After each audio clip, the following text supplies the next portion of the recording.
40 साल की उम्र तक मैंने किताब बेचा।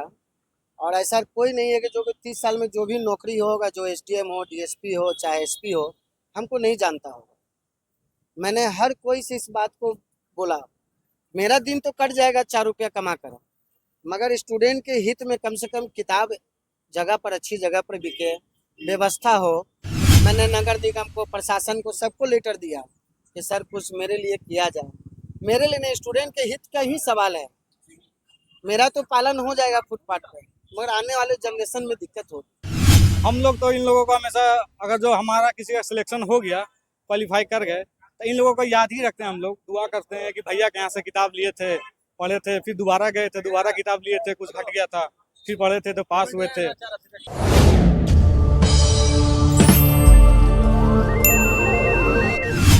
नमस्कार, द देसी अड्डा पर आपका स्वागत है। मैं हूं राकेश तिवारी। देखिए, किताबें लोगों को ज्ञान तो देता ही है, रोजगार भी देता है। और बीपीएससी के गेट पर जो किताब की ये दुकानें लगी हैं, इससे न जाने इसमें से किताब पढ़ पढ़ के कितने लोग आईएएस बने हुए हैं और उनका जीवन भी चल रहा है और बिहार और देश के निर्माण में वो अपना योगदान भी दे रहे हैं, प्रशासन व्यवस्था का अंग बने हुए। लेकिन जो किताब बेचते हैं, जो इन किताबों को बेचते आए हैं और बच्चों को उचित शिक्षा देने के लिए जो माध्यम होती है किताब, आज सड़क पर क्यों पड़ी हुई है और क्या व्यवस्था है सरकार की तरफ से, इस पर ही हम बात करेंगे। देखिए, एक किताब की ये दुकान है, छोटू बुक स्टॉल, काफी चर्चित दुकान है और इस दुकान पे अधिकांश बच्चे आते हैं और किताबें देखते हैं, ले जाते हैं, आईएएस बनते हैं, पढ़कर वीडियो बनते हैं, सीओ बनते हैं, न जाने क्या क्या बनते हैं, जो बिहार की प्रशासनिक व्यवस्था को चलाते हैं।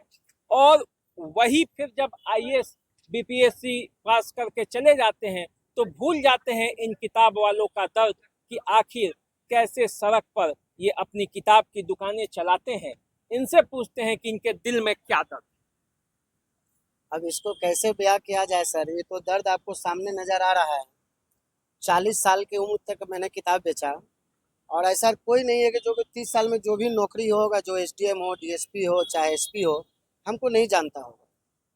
मैंने हर कोई से इस बात को बोला, मेरा दिन तो कट जाएगा 4 रुपया कमा कर, मगर स्टूडेंट के हित में कम से कम किताब जगह पर, अच्छी जगह पर बिके, व्यवस्था हो, उसको कॉपी किताब सस्ता मिले, तभी ना वो यहाँ से खरीदेंगे, पढ़ेंगे, बनेंगे।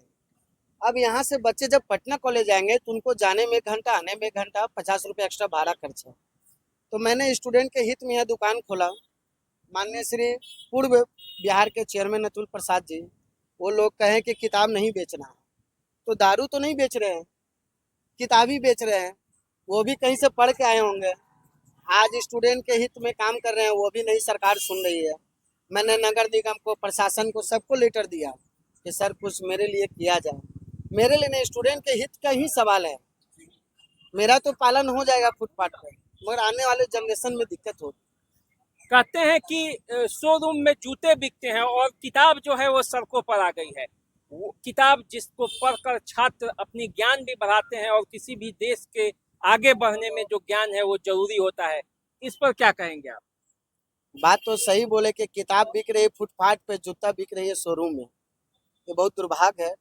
सरकार को इस पर आज से विनती है कि इस पर कुछ किया जाए और स्टूडेंट के हित में किया जाए। आज फिर सरकार से आग्रह है कि आने वाले इलेक्शन को देखते हुए, जैसे टीचर की बहाली आ रही है, बीपीएससी की बहाली आ रही है, तो इसको देखते हुए बच्चे दूर ना जाए किताब खरीदने के लिए, कुछ सोचा जाए सब।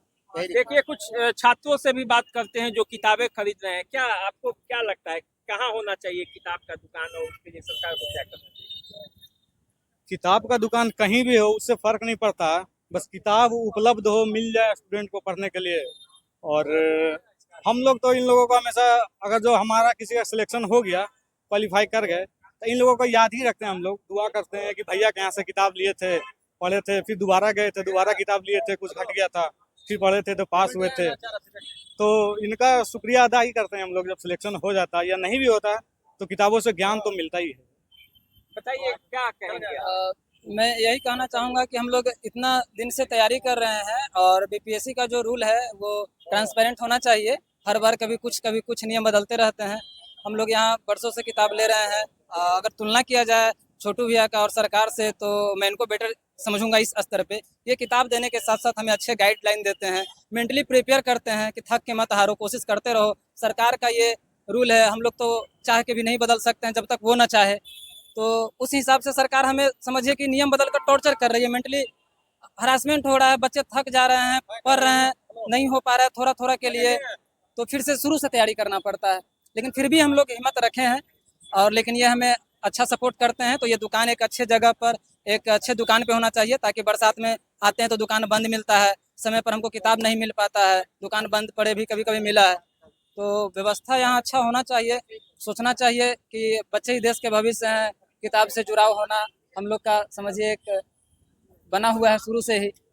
तो इनका दुकान एक अच्छे जगह पे होना चाहिए, लेकिन सरकार को भी सोचना चाहिए कि बच्चे सही से पढ़े, उनको मेंटली टॉर्चर ना करें, नियम पर नियम हर बार ना बदले। जैसे ये हम लोग को सपोर्ट करते हैं किताब देने के साथ साथ।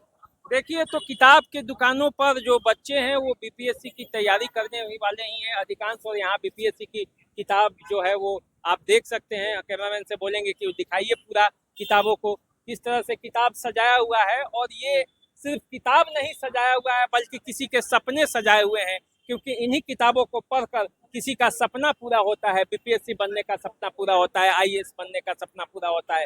तो अपने सपनों को सजाने के लिए ये स्टूडेंट इस किताब की दुकान पे है, और किताब वालों का जो दर्द है वो आपके सामने आया है। तो मेरी भी गुजारिश है सरकार से कि इन किताब वालों के दर्द पर कुछ तो ख्याल कीजिए हजूर। नमस्कार।